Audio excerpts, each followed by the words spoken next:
আজকে আমরা তৈরি করব ওয়াটারমেলন মকটেলস। ওয়াটারমেলন মকটেলস যেভাবে তৈরি করি আপনারা সবাই দেখেন। অনেক সুন্দর একটা রেসিপি, দেখতে অনেক সুন্দর লাগে। প্রথম হচ্ছে 5 পিসের মতো আইস দিয়ে দিব, 5 পিসের মতো। তারপরে পুদিনা পাতা দিয়ে দিব 3 থেকে 4টা। তারপর হচ্ছে লেবু স্লাইস দিয়ে দিব 2 পিস। তারপর হচ্ছে গোটা লেবু দিয়ে দিব 2 পিস।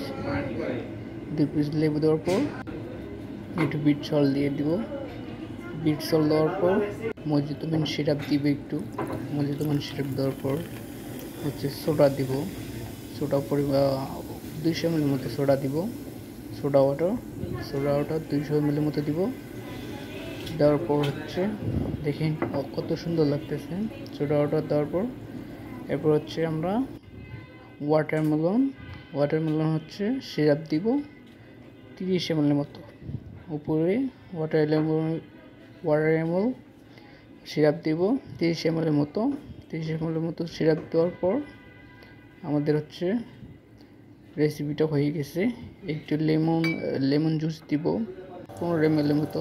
15 ml মতো লেমন জুস দেওয়ার পর আমাদের হচ্ছে রেসিপিটা রেডি।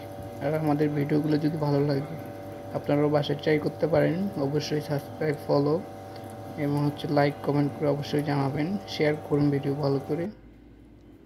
আর হচ্ছে বাসায় অবশ্যই ট্রাই করবেন। অনেক সুন্দর রেসিপি। বাসায় গেস্ট আসলে গেস্টদের খাওয়াতে পারেন এভাবে।